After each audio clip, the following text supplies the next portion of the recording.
This is Indian Country Today. Thank you for joining us. I'm Mark Trahant. Here are the headlines from Indian Country Today. Representative Deb Haaland passed a key hurdle this week on her path to becoming the first Native American to head a major department of the United States government. West Virginia Senator Joe Manchin, chairman of the Energy and Natural Resources Committee, had been undecided about his support for Haaland until her hearing. Manchin is a moderate, and he's committed to the continued use of fossil fuels as well as new energy sources. I believe Deb Haaland will be a Secretary of the Interior for every American and will vote to confirm her, Manchin said in a statement. While we do not agree on every issue, she reaffirmed her strong commitment to bipartisanship, addressing the diverse needs of our country and maintaining our nation's energy independence. Haaland said as Secretary, she is ready for the task. It was in the cornfields with my grandfather where I learned the importance of water and protecting our resources, where I gained a deep respect for the earth. As a military family, we moved every few years when I was a kid, but no matter where we lived, my dad taught me and my siblings to appreciate nature, whether on a mountain trail or walking along the beach. There's no question that fossil energy does and will continue to play a major role in America for years to come. I know how important oil and gas revenues are to critical services, but we must also recognize that the energy industry is innovating, and our climate challenge must be addressed. Together, we can work to position our nation and all of its people for success in the future. And I am committed to working cooperatively with all stakeholders and all of Congress to strike the right balance going forward. It's been 19 years since a new judgeship was authorized in Arizona, according to Diane Humituwa. She is the first Native American woman to be appointed as federal judge. She serves in the District of Arizona. Humituwa is Hopi. The Committee on Judiciary held a hearing urging the need for new lower court judges. Humituwa explained how much the court is behind and how it's affecting Indian country. Arizona's weighted filings were 86% higher than the general standard of 430 cases per judge and 50% higher than the national average of 535. The paucity of district judges uniquely impacts Arizona's 22 tribal nations. In states like Arizona, the federal district court is the felony criminal court for tribal nations. We adjudicate crimes arising in Indian country under the Major Crimes Act, and Congress has seen fit to enact additional federal crimes that apply to Indian country, including felony child abuse and neglect, sexual abuse and domestic violence offenses.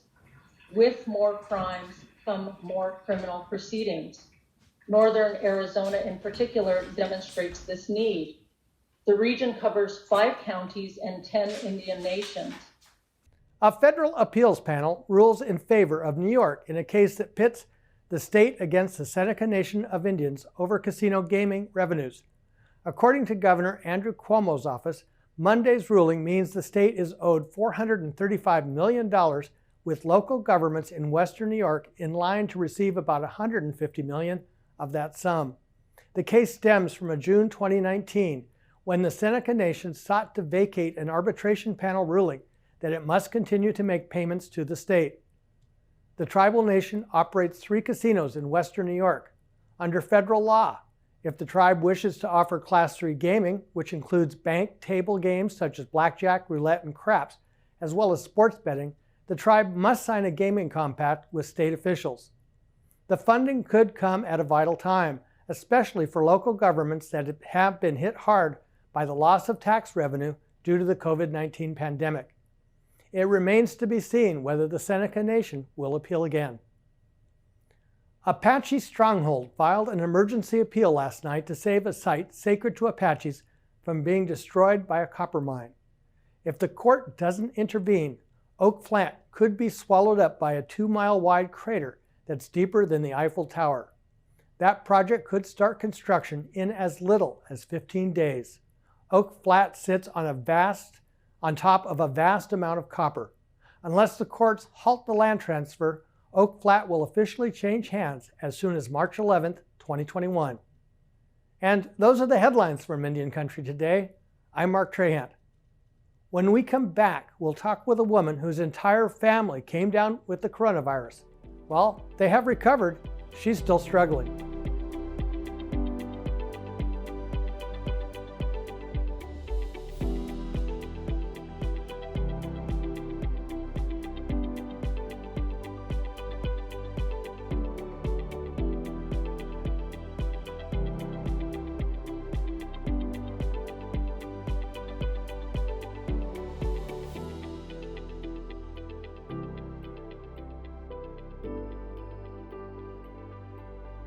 Like many Native people, Nicole Willis and her family did everything they could to keep the coronavirus at bay.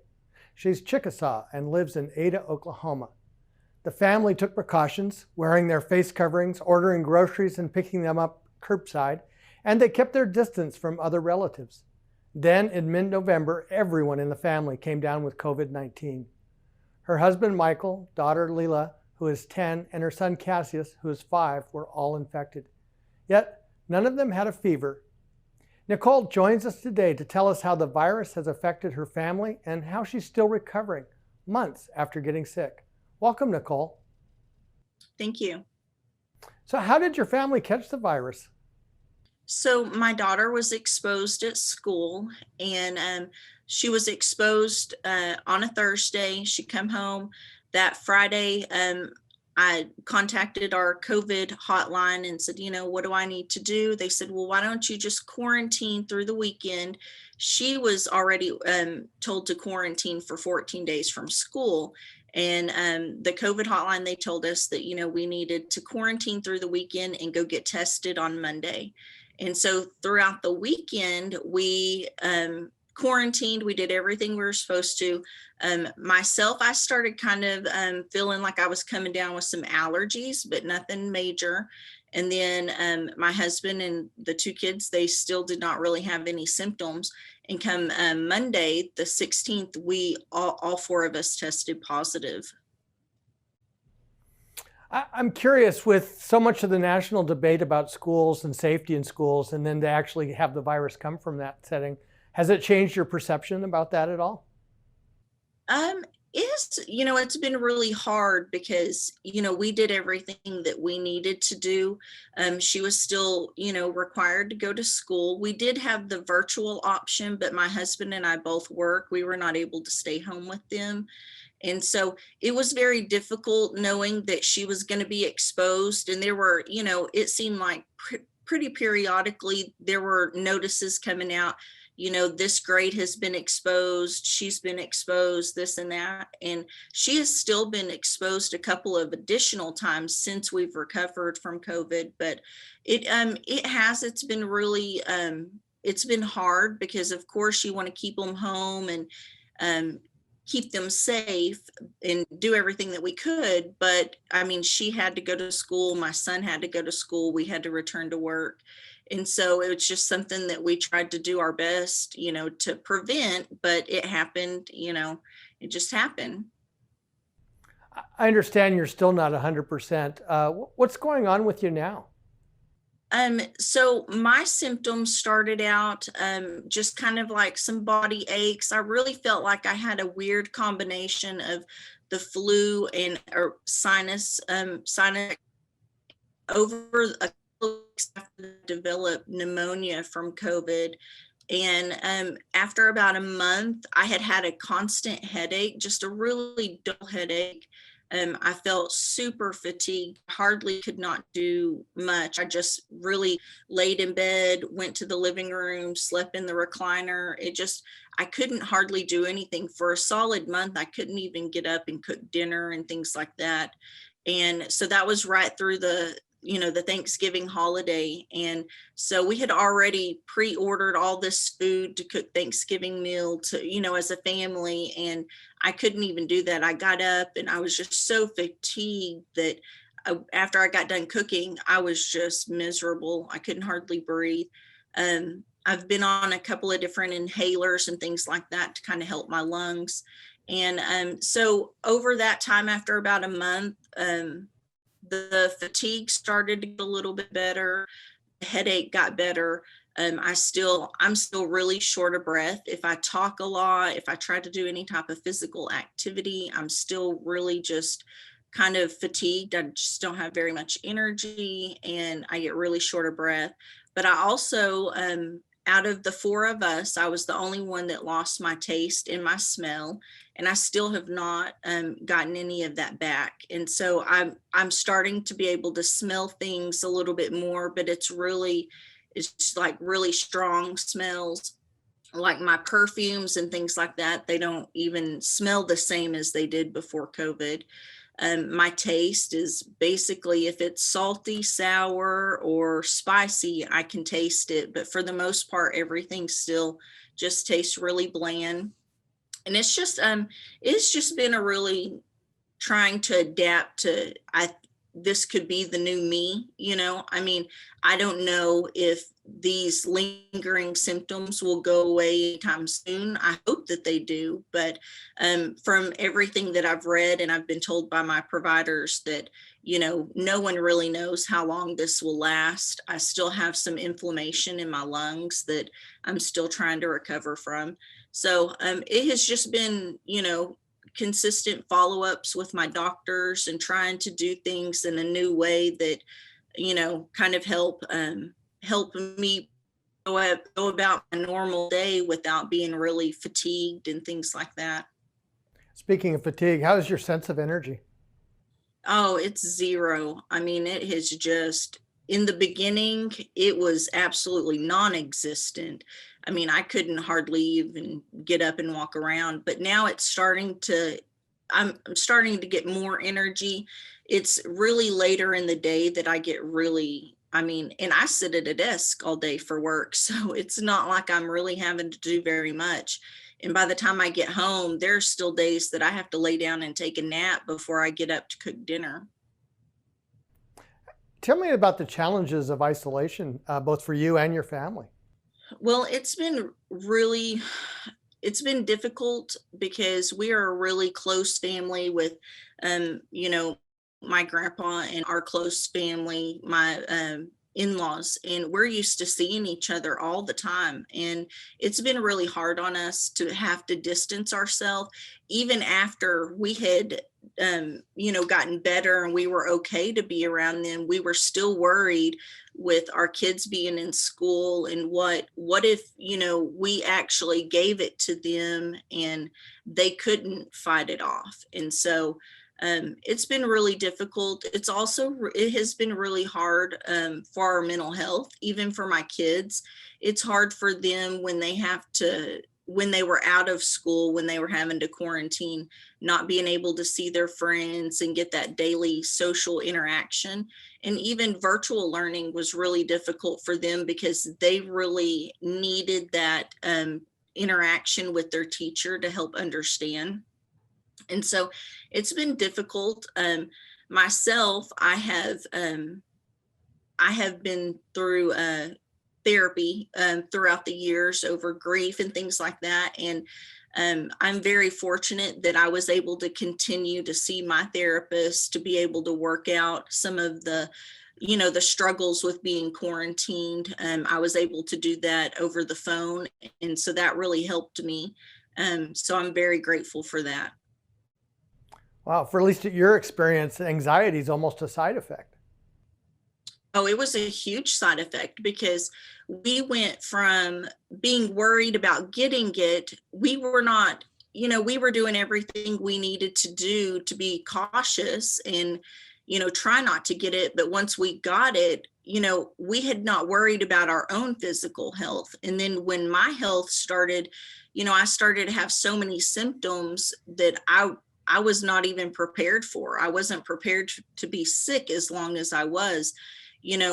Both of my biological parents passed away before I was in my 30s. And so I went from quickly being worried about giving it to someone else to, man, should I be worried about my own health at this point? And so it was really hard. What advice do you have for people, even if you don't know them, about what it's like to be sick with the coronavirus? My one, absolutely make sure you're taking care of yourself and your own mental health.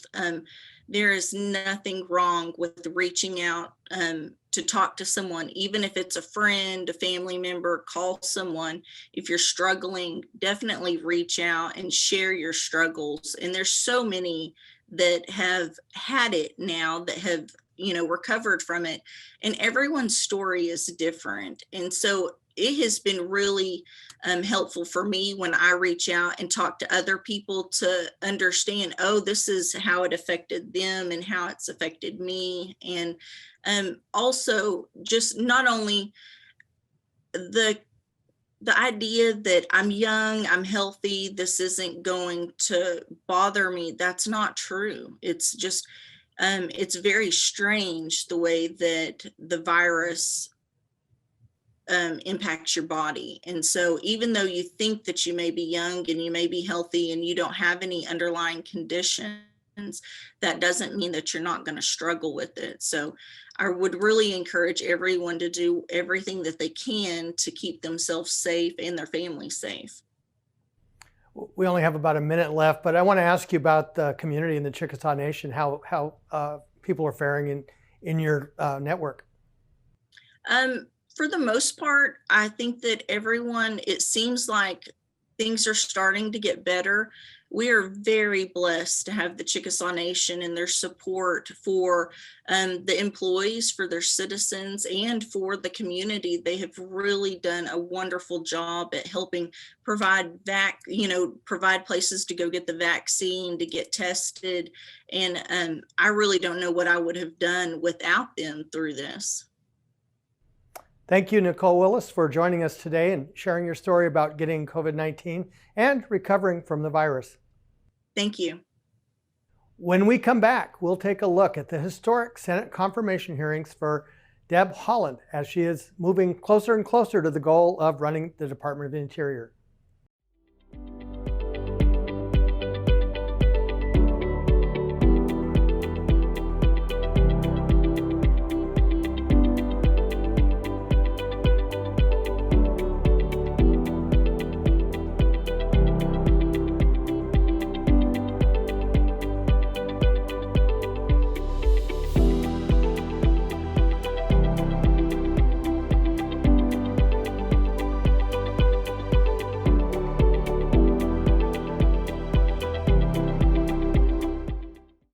For 2 days, U.S. Senators grilled New Mexico Representative Deb Haaland. She's Laguna and Jemez Pueblo, and if confirmed, she will be the first Native American to serve in a U.S. president's cabinet. Aliyah Chavez is following this historic confirmation hearing, and she joins us now to take a closer look at the questioning from the committee. Welcome, Aliyah. Hi, Mark. Thanks for having me. What stood out to you this week about the questioning? So many things. I think it's hard to sort of encapsulate it all, but I think the biggest takeaway is, as you mentioned earlier in the show, is that this is the biggest hurdle for Representative Haaland to overcome so far. A couple of takeaways from her responses were that she really hopes to strike a balance with working with both sides of the aisle in terms of the Democrats and the Republicans to make sure that policy pushes forward. But additionally, she also mentioned, that she's will always have an open door, and really seemed to want to work with various stakeholders in terms of the types of policies and work that she'll do at the Interior. Well, indeed, her bipartisanship showed. One of the things that struck me was when she was introduced by Representative Don Young, who's the senior member of the House of Representatives.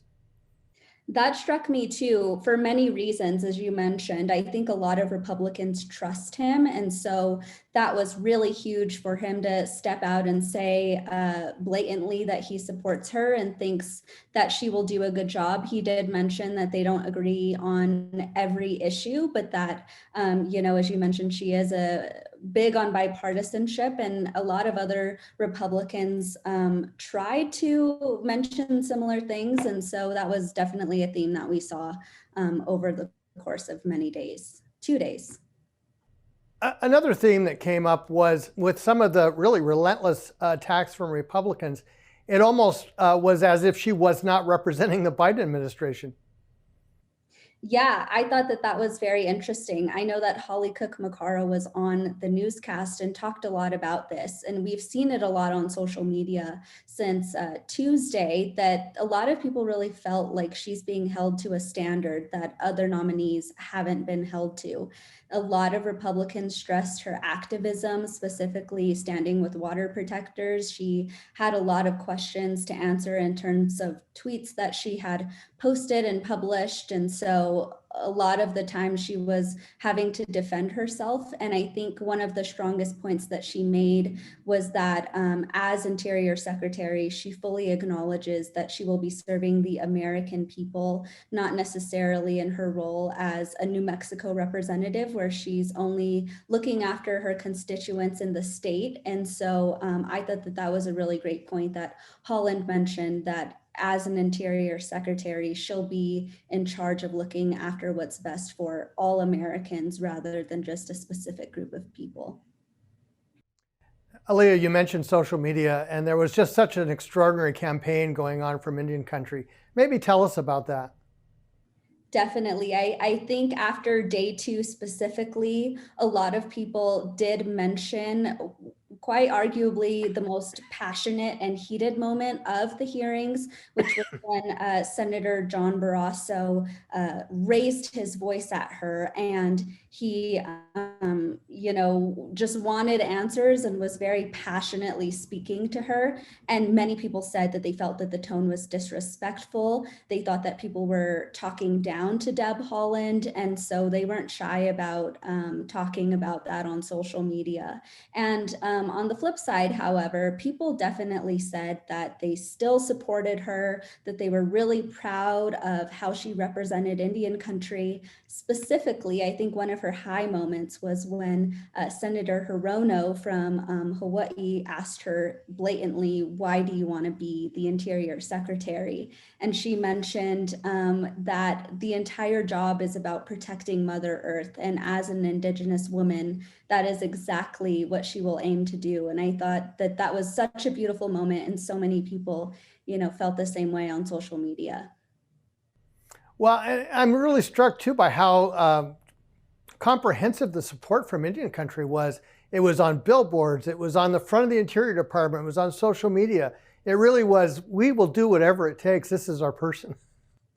Definitely. And that's actually one of the high notes that I wrote about in a story that I wrote for our website. I wrote that when Indian country wants something, they're going to find a way to get it done. And that's sort of how it feels in this situation. I think it also goes without mentioning that a lot of the organizing and the behind the scenes work has come from a lot of Indigenous women. And so we definitely see that in sort of, as you mentioned, those billboards, the imagery, the type of rhetoric that has really surrounded her campaign. It's just really, really a monumental moment for a lot of Indigenous people.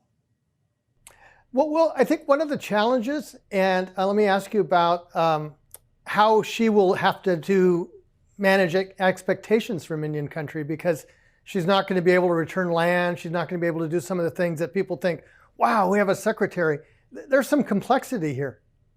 There is. And that's something that a lot of people should really think about. I think, as you mentioned, a lot of people say, oh my goodness, we have an Indigenous woman who is the head of the Interior Department, who's sixth in line in succession of the presidency. But it's also important to know that change doesn't happen overnight. And so we'll really see sort of what happens and how her leadership will be able to roll out as her tenure proceeds. But I think first and foremost, one of the most important things that we likely will see is more tribal consultation and more work with tribal nations in terms of, making sure that they're consulted and making sure that they have a seat at the table. And I think that's something that she can achieve regardless of the types of hurdles that she'll have to overcome. We only have about a minute left, but what's next in the process, and when do you think the Senate vote will take place? The next part of the process is that the Senate Energy Committee will announce a business meeting, and it's currently we're unsure when that can happen. It could happen as soon as, a couple days from now to a week or so, but essentially the committee members on the Senate Energy Committee will vote on how to process her nomination. As we mentioned, Senator and Chairman Joe Manchin is in her corner, and so we can imagine, that her nomination will go to the full Senate, and from there, all 100 senators in the United States will vote for her nomination. And will the vice president have to vote? If there's a tie, of course, if it's an even split, we'll see Vice President Kamala Harris go ahead and vote in that situation. But if not, then it'll just take a majority. Thank you, Aliyah, for joining us today. Thanks for having me. And that's a slice of our Indigenous world today. Thank you for watching. We'll be back with another edition tomorrow. I'm Mark Trahan.